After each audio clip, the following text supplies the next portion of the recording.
वादग्रस्त IAS अधिकारी पूजा खेडकर यांच्यावर अखेर कारवाई करण्यात आलेली आहे। पूजा खेडकर यांचं महाराष्ट्रातलं प्रशिक्षण थांबवण्यात आलंय आणि 23 जुलैपूर्वी त्यांना मसुरीमधल्या अकादमीत हजर राहण्याचे आदेश देण्यात आले।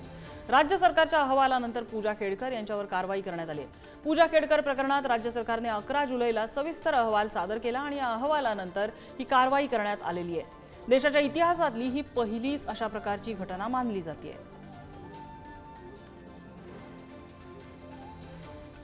पूजा खेडकर यांना जो दणका दिलेला आहे त्यांचं प्रशिक्षण थांबवण्यात आलेलं आहे। महाराष्ट्र केडर त्यांना मिळालं होतं, महाराष्ट्रात त्यांचं प्रशिक्षण सुरू झालं होतं, मात्र ते थांबवण्यात आलं आणि 23 जुलैपूर्वी पूजा खेडकर यांना मसुरी अकादमीमध्ये रिपोर्ट करण्यासाठी सूचना करण्यात आल्या। राज्य सरकारच्या अहवालानंतर त्यांच्यावर ही कारवाई झाली आहे।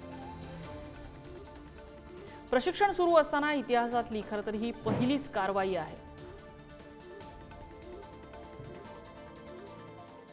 दरम्यान पूजा खेडकर यांना देण्यात आलेल्या दिव्यांग प्रमाणपत्रावर आता नवा वाद आहे। पूजा खेडकर यांनी ओळखपत्र म्हणून सादर केलेलं होतं रेशन कार्ड, अशी माहिती आता समोर आली आहे। रेशन कार्ड ओळखपत्र म्हणून चालत नसताना सुद्धा त्यांना हे प्रमाणपत्र मिळालं आणि पूजा खेडकर यांनी दिलेला पत्ता सुद्धा एका खासगी कंपनीचा असल्याचं समोर आलंय। प्रमाणपत्र देणाऱ्या YCM रुग्णालयातल्या अधिकाऱ्यांच्या चौकशीची सुद्धा त्यामुळे आता मागणी होतीये।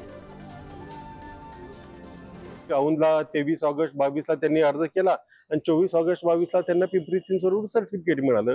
दोन्हीकडचे पत्त्याचा पुरावा हा त्यांनी वेगवेगळा दिलेला आहे, हे पूर्णपणे चुकीचं आहे। एक तर तुमचं आधीचं ऍप्लिकेशन असेल तर ते रद्द व्हायला होतं किंवा कुठल्या तरी एका पुराव्यावर जो कुठला ऑफिसला दाखवला असेल तो द्यायला हवा होता। तसं न करता त्यांनी हे सर्टिफिकेट दिलेलं आहे। त्यामुळं बाकीच्या चौकशा राज्य शासन आणि केंद्र शासन करतील, परंतु पिंपरी चिंचवडमध्ये जे घडलं त्याची चौकशी आयुक्तांनी आता केली पाहिजे। आणि वादग्रस्त IAS अधिकारी पूजा खेडकर यांची वाशिममधनं बदली करावी यासाठी संभाजी ब्रिगेडने धरणं आंदोलन केलं, तर OBC संघटनांनी मात्र खेडकर यांच्या समर्थनार्थ जिल्हाधिकाऱ्यांना निवेदन दिलंय। पूजा खेडकर यांच्या सर्व प्रमाणपत्रांची सखोल चौकशी करावी आणि त्यांच्यावर बडतर्फीची कारवाई करावी या मागणीसाठी संभाजी ब्रिगेड आक्रमक झाली। कारवाई नाही झाली तर पुढच्या काळामध्ये राज्यभर तीव्र आंदोलन छेडणार असा इशारा संभाजी ब्रिगेडने दिलाय।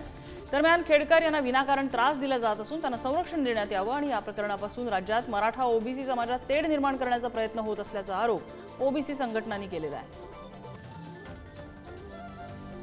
भंडारा त्यांची नियुक्ती झालेली होती पहिल्यांदा, नंतर पुण्यामध्ये आल्या आणि पुण्यामध्ये तसे प्रकार घडल्यानंतर सर्वांना माहिती आहे मीडियामधून, परंतु या ठिकाणी आल्यानंतर वाशिम संभाजी ब्रिगेडच्या वतीने या ठिकाणी आम्ही या ठिकाणी सांगतोय की त्यांना या ठिकाणाहून ताबडतोब बदली झाली पाहिजे। खोटे कागदपत्र दाखवून या ठिकाणी खोटे कागदपत्र दाखवून शासनाची दिशाभूल केली आणि दिशाभूल करून या ठिकाणी फसवणूक केलेली शासनाची लोकसेवा आयोगाने सुद्धा त्याच्यावर कारवाई केली पाहिजे। जे डॉक्युमेंट चुकीचे असतील ते व्हेरीफाय करून त्यांच्यावर कारवाई केली पाहिजे आणि मी तर म्हणतो लोकसेवा आयोगाने त्यांना बडतर्फ केलं पाहिजे। OBC वर्सेस मराठा अशा पद्धतीचा वाद सुरू असताना OBC म्हणून असणाऱ्या ज्या काही IAS ऑफिसर आहेत कुमारी पूजा खेडकर यांना एक जाणीवपूर्वक मानसिक त्रास देण्याचा प्रकार सुरू झालेला आहे आणि म्हणून संपूर्ण जो काही OBC या भारतातील 3743 जातींमध्ये विभागलेला आज महाराष्ट्रात 376 जाती आहेत, त्यापैकी सर्व जाती आज प्रातिनिधिक स्वरूपामध्ये या घटनेचा निषेध करण्यासाठी एकत्र आलेल्या आहेत आणि त्या पद्धतीने आम्ही आता निवेदन देणार आहोत। दरम्यान वादग्रस्त पूजा खेडकर यांच्या कुटुंबियांच्या अडचणीमध्ये वाढ होताना दिसते। पूजा खेडकर यांच्या आई मनोरमा खेडकर यांचा आणखी एक वादग्रस्त व्हिडिओ समोर आलाय। मेट्रो अधिकारी आणि पोलिसांसोबत हुज्जत करतानाचा हा व्हिडिओ आहे।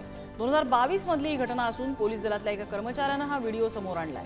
आतापर्यंत मनोरमा खेडकर यांचे 3 वादग्रस्त व्हिडिओ समोर आलेले आहेत। एका व्हिडिओमध्ये हातात बंदूक घेऊन त्या गावकऱ्यांना त्याचा धाक दाखवतायत, दुसऱ्या व्हिडिओमध्ये त्या माध्यम प्रतिनिधींसोबत सुद्धा असंच हुज्जत घालताना दिसून आल्यात, तर तिसऱ्या व्हिडिओमध्ये मेट्रोचे अधिकारी आणि पोलीस कर्मचाऱ्यांसोबत त्यांची झालेली वादावादी आपल्याला दिसते।